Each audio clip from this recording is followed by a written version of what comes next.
At Southwest Audio Fest, the Revitalized Audio Research announced 6 new products, all entering production now. That's a lot of products for any company, especially one with the market position and pedigree of audio research. Maybe even more important, these are core market products, not state of someone else's wallet offerings. Let's take a look at some of the details.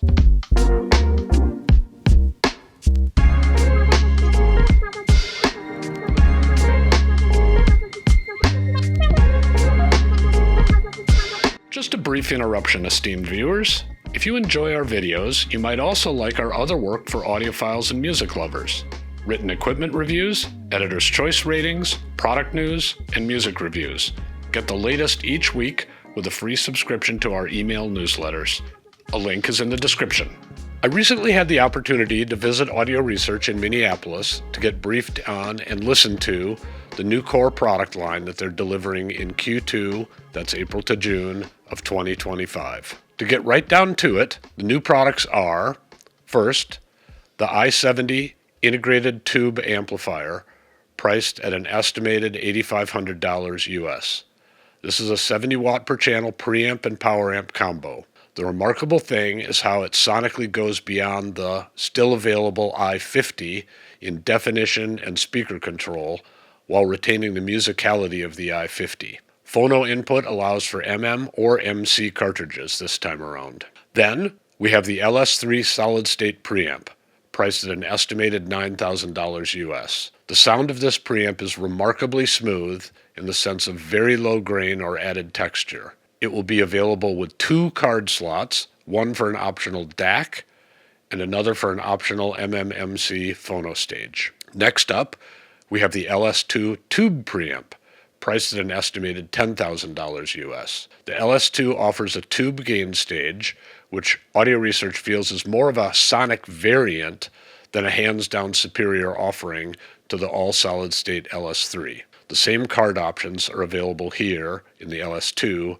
as on the LS3. Then we have the S100 solid-state power amp, priced at an estimated $9,500 US. This, as you can imagine, 100 watt per channel power amp is somewhat like the i70, but even more so because it makes you wonder if you need anything more. The dynamism and control of this amp are remarkable. It also sounds very clean, but not in a cold or artifact-driven way. To go along with this, we have the S200 200 watt per channel solid-state amp priced at an estimated $12,000 US. If you have low sensitivity speakers, this amp is designed to give the maximum output possible while preserving the sonic qualities of the S100. Bigger amps, and to be clear, the S200 is a powerful amp, so bigger amps means really big, often have to use large numbers of output devices, and many engineers feel that this can lead to some sonic sacrifices. They've tried to avoid that with the S200. Then comes the D80 tube power amp, priced at an estimated $15,000 US. Audio Research is trying to deliver most of what the 160M tube amplifier offers, but at a much lower price, and of course, with lower power.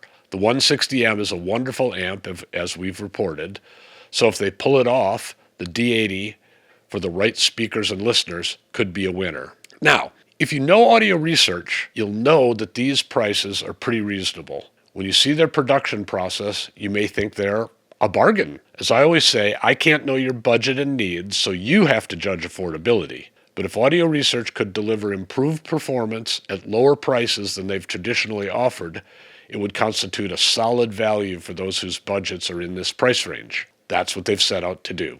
Let me talk a little bit about the significance of Audio Research, because some important context for the significance of these products comes from knowing the history of the company and of having heard many Audio Research products over the years and compared them to the competition. We'll cover the history in some detail in issue 360 of the Absolute Sound magazine, but let's summarize. Bill Johnson, the founder of Audio Research in the late 1960s, went against the grain of the times and built preamps and power amps based on vacuum tubes. This was an era when transistors were all the rage, and people assumed that vacuum tube designs were dead. Johnson being an engineer, not a technological determinist, noted that vacuum tubes had certain technical advantages over transistors of that era, especially in linearity. Linearity is very valuable in analog audio reproduction, but not so critical in digital circuits.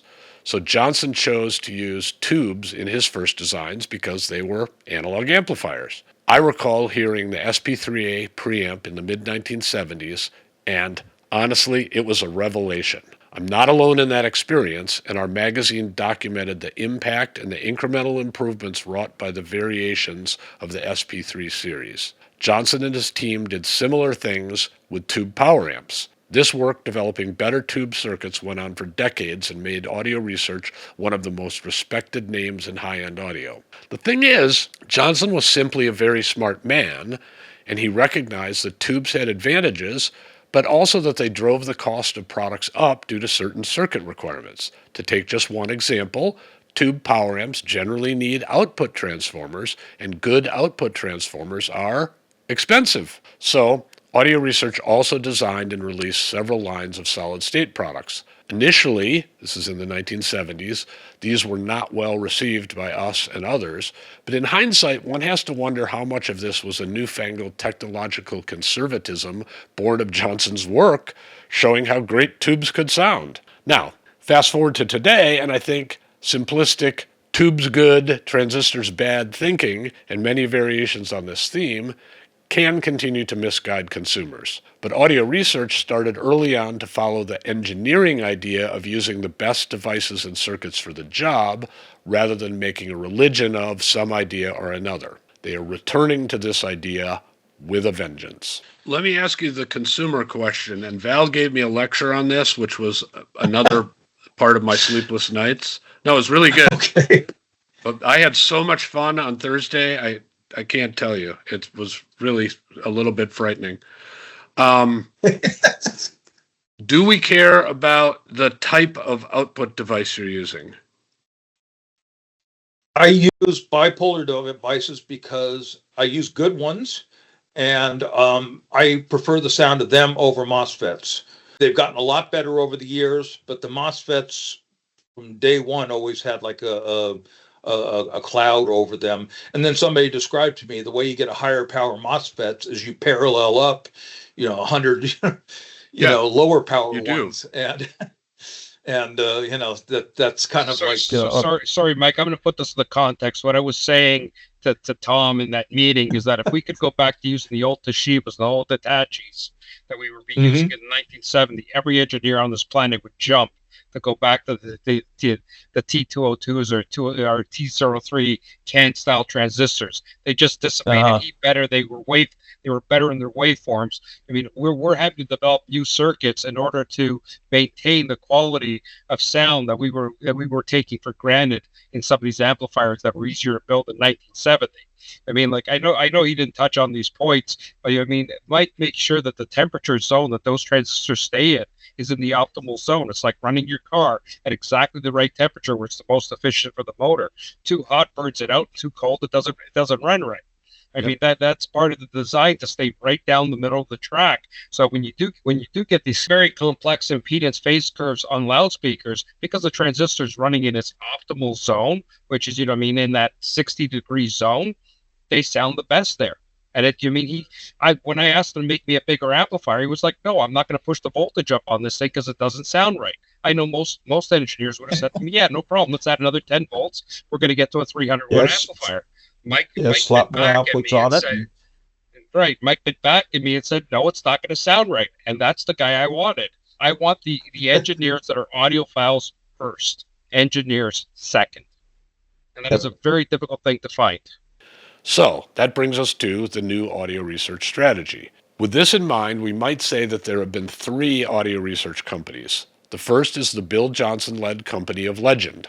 Then we have the private equity-funded rendition, which did some nice work, but was also kind of searching for a viable path forward. Finally, the third iteration is we have the new privately held version of audio research led by the new CEO, Val Cora. Since Cora took over, perhaps hasn't been obvious to consumers what the game plan is or whether there really is a game plan.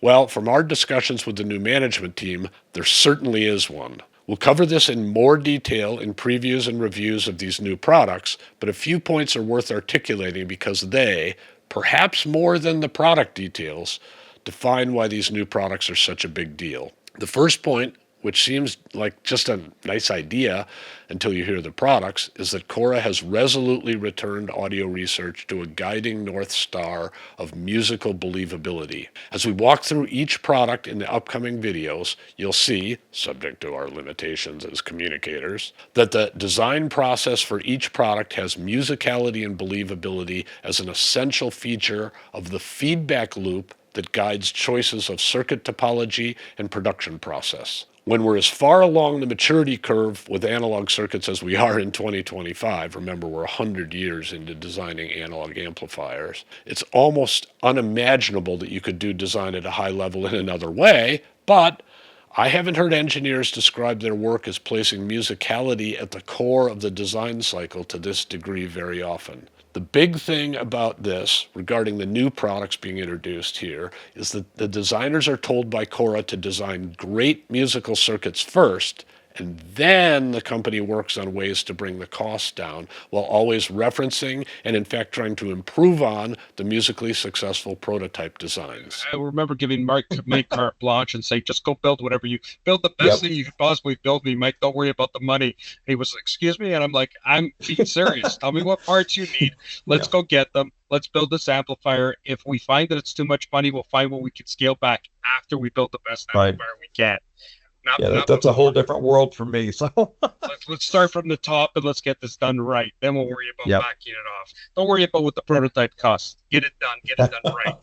The second idea that Cora brought to the table and has invested in is the idea of dream design teams. This might sound easy, but being an excellent talent spotter requires the CEO to be deeply knowledgeable about both circuits and people. If you've managed technical teams, you'll know how hard this actually is. Cora is building at least 3 teams at Audio Research. Team Tube is led by Dylan Constant-Wall and has done the LS2 preamp and the D80 amp in this new lineup. But they've also worked on the remarkable 330M monoblock amps. Team Solid State is led by Mike Bettinger and is resolutely focused on signal preservation from the very input of preamps and amps into real loads. Team Beyond the Edge will be led by a new and famous designer to be revealed later and may be charged with developing hybrid circuits aiming to go where no man has gone before. There's more going on in the technical realm,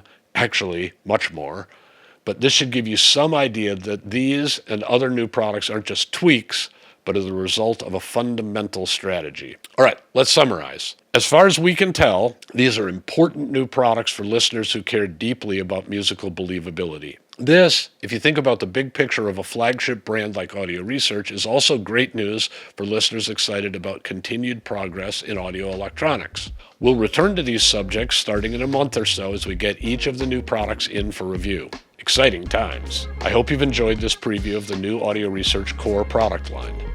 Thanks for watching, and we hope to see you again soon.